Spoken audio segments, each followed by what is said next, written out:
اعوذ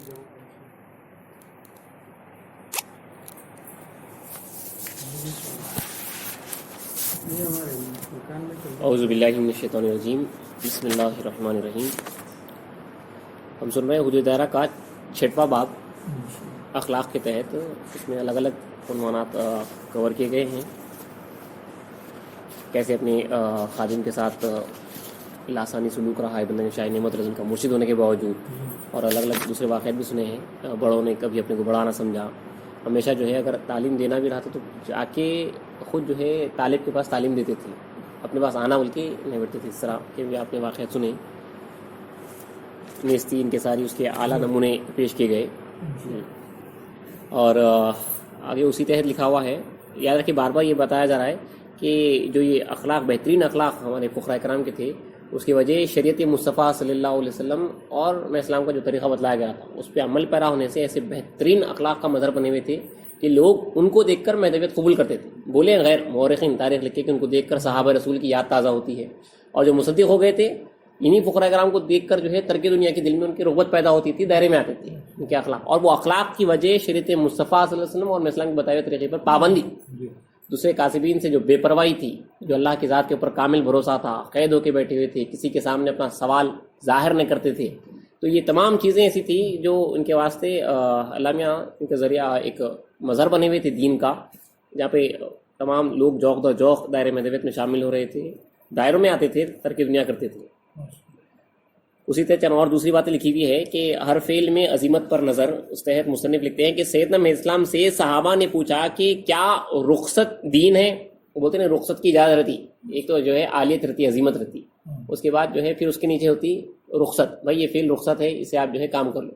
مثال کے طور پہ اب اللہ کی ذات کے اوپر بھروسہ کر رہے ہیں، فقر و فاقہ چل رہا، 3 دن فقر و فاقہ ہو چکا، تو اس کے بعد حرام کھانا بھی جائز ہے، مگر یہ رخصت ہے، یہ رخصت ہے، اللہ نے دیا ہے اجازت کہ اب اگر فاقہ استقرار کی کیفیت کو پہنچ گیا انہیں موت کے قریب آیا تو انہیں حرام بھی کھا سکتا، تو اللہ نے رخصت دی، اجازت دی اپنی۔ تو یہ رخصت دین نہیں ہے، اسلام بولے دین عالیت ہے، اس پہ اگر ٹکے ہوئے رہے تو گریں گے تو رخصت پہ گریں گے، پہلے سے اگر رخصت کو اپنا دین بنا لیں گے تو وہاں سے اگر گرے تو کہاں جائیں گے بولے اسلام، تو عالیت پہ رہو ہمیشہ بول کے بولے۔ اسی طرح لکھتے ہیں کہ سیدنا اسلام سے صحابہ نے پوچھا کہ کیا رخصت دین ہے؟ آپ نے فرمایا کہ دین عظیمت ہے، اگر عظیمت سے ہٹا تو گر کر رخصت میں ٹھہرے گا، اگر رخصت سے بھی گرا تو کہاں رہے گا؟ تم رخصت پہ اگر جو ہے سٹارٹ کرے وہیں پہ ٹکے ہوئے، وہاں سے اگر گریں گے تو آپ جو ہے دین کے باہر ہو جائیں گے، مطلب تو اسی لیے ہمیشہ ہمارے پاس عالیت کو اختیار کیا گیا ہے، اور وہی دین ہے۔ اللہ تعالیٰ جیسا فرماتا ہے حرمت علیکم المیتۃ والدم ولحم الخنزیر فمن اضطر، یعنی اللہ فرماتا ہے کہ حرام ہے مردار جانور، خون، جو کچھ کہ اللہ نے بتایا ہے، خنزیر کا گوشت وغیرہ، تو یہ مگر جب استقرار کی کیفیت پہنچتا ہے تو وہاں پہ جائز ہو جاتا ہے۔ تو اس آیت سے صاف ظاہر ہے کہ حضرت لکھ رہے ہیں کہ مستروں کو رخصت میں آنے کی اجازت ہے۔ بندگان عظیمت شعار کا مسلک تو یہ ہے کہ حالت فاقہ کشی میں بھی راضی برضا الہی رہ کر صبر و استقامت فی الدین کے ساتھ، جو کہ طالبان حق کا پہلا فرض ہے، اپنے اس فرض کی ادائی میں جان عزیز جانا کے سپرد کر دیں۔ تو ہمارے پاس 3 دن گزرنے کے بعد بھی، وہ گزرنے دن کیسے تھے اللہ ہی بہتر جانتا ان کے حالات کیسے تھے، وہ یہاں کیا وہاں پہ جا کے حالانکہ 3 دن کے بعد اجازت مل رہی ہے رخصت میں آنے کی، لیکن اس کے باوجود وہ لوگ عادت پہ ٹکے ہوئے رہے اور اپنی جان اللہ کے حوالے کر دی، لیکن رخصت میں نہیں ہے۔ وہاں پہ اجازت تھی، باہر نکل سکتے تھے، سوال کر سکتے تھے، مانگ سکتے تھے، 3 دن کے بعد اجازت ہے۔ فاقہ جب جو ہے حد سے زیادہ گزر جاتا ہے، دائرے کے باہر نکل سکتے، کچھ کھا پی لے سکتے، لیکن اس کے باوجود بھی اللہ کی ذات پہ کامل بھروسہ کر کے عالیت پہ ٹکے ہوئے رہے، یہاں تک کہ اپنی جان اللہ کے حوالے کر دی۔ ایسے کئی شہادتیں ہوئی فقر و فاقہ کی۔ اسی طرح لکھا جا رہا ہے کہ لہٰذا صحابہ، تابعین، طب تابعین کی نظر ہمیشہ ہر فعل میں اللہ ہی پر رہی ہے، چنانچہ بندگی میں سے خنمی رضی کے 450 فقیر فقر و فاقہ سے شہید ہو گئے۔ حضرت خلیفہ گرون کے دائرے میں ہر روز 10 فقیر الجو طعام اللہ سے سیر ہو کر سائل اللہ ہوتے تھے، سائر اللہ ہو جاتے تھے۔ اللہ کے تعلق سے کہا گیا ہے کہ الجو طعام اللہ، یعنی خدا کا کھانا بھوک ہے، اللہ کا کھانا بھوک ہے، نہیں کھانا اللہ کا کھانا ہے الجو۔ تو اس سے جو ہے یہ لوگ ہمارے لوگ یہ کھانا کھاتے تھے، الجو طعام اللہ، اللہ کا طعام، اللہ کا کھانا جو بھوک ہے، یہ کھانا ہمارے فقراء کرام کھاتے تھے کہ کچھ نہیں کھاتے، تو اس پہ راضی رہتے تھے. یہ وہی لکھا جا رہا ہے کہ حضرت خلیفہ گروہ کے دائرے کے ہر روز 10 فقیر الجو طعام اللہ سے سیر ہو کر سائر اللہ ہو جاتے تھے، اللہ کی ذات میں فنا ہو جاتے تھے. اسی طرح حضرت مہدی علیہ السلام کے اکثر صحابہ کے دائروں میں فقیران فاقہ کش تھے، لیکن ایسی حالت میں بھی نہ سوال کیا نہ شاگردائی روا رکھی. اجازت ہے بھیک مانگ کے بھی کھا لے سکتے، رخصت ہے اس کو بھی رکھا نہیں. نہ 1-2 پیسے کما کر گزر کی صورت پیدا کی. بہت حالت خراب ہو گئی تو فقیر آدمی 3 دن گزرنے کے فاقے کی حالت گزرنے کے بعد وہ جو ہے کچھ 1 دن کما سکتا، مزدوری کر سکتا ہے. 1 دن کیسے 3 دن اگر مزدوری کر دیا تو پھر انہیں دنیا دار ہو گیا. 1 دن کی اجازت ہے اس کو. تو نہ 1-2 پیسے کما کر گزار یہ بھی جو ہے گزرنے نہیں کیے. اور حضرت مہدی علیہ السلام کے فرمان کے موجب رخصت کو روانہ رکھا. آئے دن شہادت کبریٰ ان کو نصیب ہوتی رہتی تھی.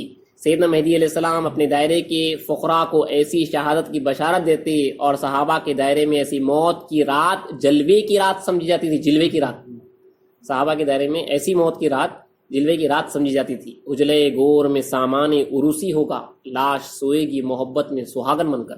یہ اکثر کہا گیا ہے اجلے گور جو ہوگا وہ ایک بیڈ روم کی طرح ہو جائے گا. وہاں پہ لاش جو طالب مولا کی ہوگی وہ سہاگن بن کے وہاں پہ سو جائے گی، اللہ کی ذات میں واصل ہو جائے گی. ملاقات میں بھی مخلصانہ اخوت اس کے تحت لکھا ہے کہ کل صحابہ کی عادت مبارکہ تھی کہ اگر کسی بھائی یعنی فقیر نے ملاقات کے لیے دروازے پر آ کر دستک دی تو جس حالت میں ہوتے اپنے ملاقاتی کے پاس چلے جاتے. کرتا پہننے تک اپنے بھائی کو انتظار میں رکھنا گوارا نہ کرتے تھے، بلکہ اگر خیل اللہ میں بھی ہوتے تو نیند سے اٹھ کر فوراً چلے جاتے. سر پر ٹوپی اور کرتا ہاتھ میں. بندگی ملک ولی بن یوسف مصنف انصاف نامہ تحریر فرماتے ہیں کہ میں نے بندگی ملک معروف رضن کے دروازے پر دستک دی. دستک سنتے ہی پیرہن ہاتھ میں لیے ہوئے آپ باہر تشریف لائے اور مجھ سے ملے. بھائی کو ایک لمحے کے لیے بھی انتظار میں رکھنا سخت معیوب سمجھتے تھے. ادنا و اعلیٰ ہر فقیر دائرہ کا ایسا ہی احترام کیا جاتا تھا. یہ اخلاق سے دیکھیے مرشد دائرہ خود جو ہے باہر جلدی نکل کے آتے، انتظار کرنے دیتے تھے. آگے مصنف لکھ رہے ہیں کہ خطب الدین افسوس کے زمانے کا رنگ ہی بدل گیا ہے. 100 سال پہلے لکھ رہے ہیں بھائی کو منتظر بٹھانے میں ہی اپنی عزت و شان سمجھتے ہیں. آج کل اخوت اسلام کا اثر رہا ہے اور نہ باہمی ہمدردی کا. حالانکہ سیدنا مہدی علیہ السلام کا یہ فعل صحابہ کے پیش نظر رہتا اور ہر وقت اس بات کا چرچا کرتے ہی رہتے تھے کہ ایک روز سیدنا مہدی علیہ السلام سر میں سے تیل دھو رہے تھے کہ ایک طالب حضرت کی ملاقات کو آیا. آپ نے فرمایا اگر اجازت ہو تو سر دھو کر آؤں.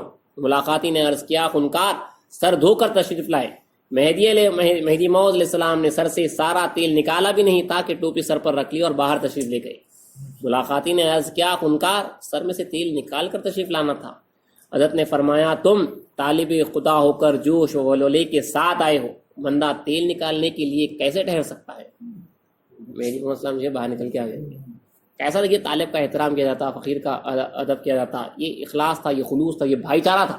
یہ بھائی چارہ تھا. جن دنوں بندگی میں شاہ نعمت رن کا دائرہ جالور میں تھا، بندگی میاں وزیر الدین گجرات سے جالور تشریف لے گئے. حضرت کی تشریف آوری کی خبر ملنے پر آپ یوں ہی باہر تشریف لائے. اس وقت آپ کے سر میں تل کا تیل ڈالا ہوا تھا. ایسے جو ہے نکل کے آگے. تل کا تیل نارملی جو ہے پانی نہانے سے پہلے ڈالتے تھے. تو میں اسلام بھی ڈالے ہوئے تھے، اب سر دھونے والے تھے. طالب مولا آیا، دیدار کے واسطے آتا تھا میں اسلام کے پاس، اللہ کے دیدار میں، طلب میں، عشق میں، بے چین بخراری میں آتا تھا. تو میں اسلام پہلے پوچھنے لگا اگر اجازت ہو تو میں سر سے تیل دھو لے کے آتا ہوں. تو طالب بولا خنکار ضرور آپ دھو کے آئے. اتنا بولنا بھی تھا، بول بھی جانا بھی تھا. میں اسلام خود آگے نکل کے سر پہ ٹوپی رکھ لے کے آ گئے.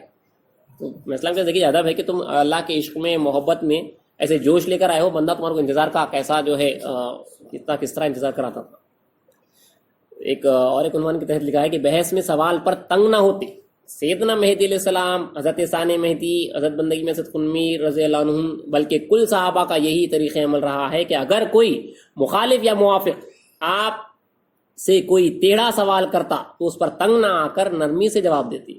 اور اگر دائرے کے فقیروں سے اثناء بیان قرآن سوال کرتے وقت ماضی و ضمیر بیان نہ کر سکتا تو حضرت صدیق ولایت میاں سید قنمی رضی اللہ عنہ سوال کو اپنی زبان مبارک سے صراحتاً بیان فرما کر کہتے کہ کیا تمہارے سوال کا یہی مطلب ہے. مطلب اگر انہیں سوال کرنے والا برابر اپنا سوال بھی نہیں پیش کر سکا، ٹیڑھا بنگا سوال کر رہا، اس کو سوال کرنے کا طریقہ بھی نہیں آ رہا، تو بندگی میں ہوتے کیا بندگی میں اس کا سوال خود دوہرا رہے. کیا تمہارے سوال کرنے کا مطلب اس کے سوال میں مدد کر رہے ہیں، اس کے سوال میں مدد کر رہے ہیں، اس کے بعد جواب دے رہے ہیں. صراحتاً بیان فرما کر کہتے کہ کیا تمہارے سوال کا مطلب یہی ہے؟ پھر اس کو تشفی بخشدہ جواب دیتے۔ مزید اسی طرح اگر مخالف علماء یا مشائقین سے کوئی شخص ثبوت مہدی یا دیگر مسائل میں بے ڈھنگی بحث کرتا اور سخت کلامی سے پیش آتا تو بھی کوئی صحابی خفا نہ ہوتا، بلکہ بطریق موعظہ حسنہ، اللہ نے قرآن میں موعظۃ الحسنہ کا لفظ استعمال کیا ہے، حسنہ اس کو سمجھانے میں صحیح بلیغ فرماتے، زبردست کوشش کرتے۔ مہدی علیہ السلام کی خدمت میں ایک ملا آیا اور ٹیڑھی بحث کرنے لگا۔ سیدنا مہدی اسلام حسب عادت بہت نرمی سے سمجھانے لگے۔ وہ اپنی بات پر مصر تھا۔ میاں سید سلام اللہ رضن پر یہ امر شاک گزر رہا تھا۔ آپ نے بےتاب ہو کر اپنے حجرے سے سر نکالا، ان کے بازو جو ہے اسلام کے حجرے کے بازو سلام اللہ کا حجرہ تھا، اسلام وہ ملا کو سمجھا رہے ہیں، انہیں جو ہے ٹیڑھی بحث کر رہا، تو حضرت سلام اللہ رضن کا آخر برداشت نہیں ہو سکا، آپ نے حجرے سے سر نکالا اور میں اسلام سے عرض کیا کہ آپ ناحق کیوں سر پکاتے ہیں؟ آپ نے فرمایا بندے کو خدا نے کجبخشی کرنے والوں کے ساتھ سر پھوڑنے کے لیے پیدا کیا ہے، ایسا ٹیڑھی بات کرنے کے والوں کے واسطے میں جو ہے اسی واسطے پیدا ہوا ہوں، بھیجا گیا ہوں، تاکہ جو ہے ان کے مسائل کو سلجھا سکوں۔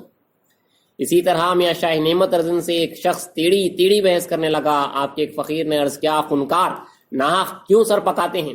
آپ نے وہی جواب دیا کہ بندے کا کام سر پکانے کا ہے، باوجود کجبخشی کرنے کے آپ اس پر خفا نہ ہوئے، بلکہ بہت ہی نرمی سے اور تمانیت کے ساتھ سمجھاتے رہے۔ صحابہ رضی اللہ عنہم کے ایسے ہی لطف کو دیکھ کر کئی متلاشی تصدیق مہدی سے مشرف ہوئے۔ ان کی اخلاق دیکھ کے کئی تنگ ٹیڑھے سوالات کر رہے ہیں، اس کے باوجود بھی جو ہے جواب نرمی سے آ رہا ہے۔ یہ رسول وسلم ہے، اصل رسول وسلم کا کردار ہے پورا، ہاں وہ کردار کو پورا یہاں پہ اپنایا گیا۔ میں اسلام وہی پیش کرے اور وہی پورا کردار رسول وسلم کا یہاں پہ اپنایا گیا۔ جو بہترین اخلاق کے اوپر اللہ نے رسول وسلم کو پیدا کیا تھا، وہ پورا اخلاق کا مظہر یہاں پہ یہ ہمارے اسلام کے صحابہ بات کے بزرگین بنے ہوئے تھے۔ اسی لیے ابوالکلام آزاد کہہ رہا ہے کہ ان کو دیکھ کر صحابہ رسول کی یاد تازہ ہوتی، ان کے اخلاق کو، ان کے کردار اصل ہوتا تھا کہ امپورٹنٹ کیریکٹر، نہ صرف مسجد میں، نہ صرف جانماز پہ، بلکہ باہر بھی، معاملات میں بھی اس کے بہترین اخلاق ہونا۔ مسجد میں دائرے میں وہاں پہ اندر تو جو ہے انہیں ذکر اللہ نماز وغیرہ ہی میں رہے گا، لیکن جب دوسرے سے سابقہ پڑے گا وہاں پہ اس کے اخلاق بہت اہم ہوتے۔ آدمی سے جب معاملہ ہوگا تو وہاں پہ جو اخلاق بتائے جا رہے ہیں کہ کس طرح ایک دوسرے سے کے سامنے عاجزی انکساری تھی، کس طرح کی بھائی چارگی تھی، اور اپنے خادموں کے ساتھ کس طرح کا زبردست اچھے طریقے سے سلوک کیا ہے، اور بحث میں سوال پہ تنگ نہ ہونا، یہ بہترین اخلاق کا نمونہ تھے جو مہدویت کو جو ہے پروان چڑھا رہے تھے۔ مہدویت پھیل رہی تھی، لوگ ترقی دنیا کر کے دائروں میں آتے تھے ان اخلاق کی وجہ سے۔ انشاءاللہ کچھ اور آگے عنوانات ہیں، اگلی چیزیں پڑھ جائیں گے۔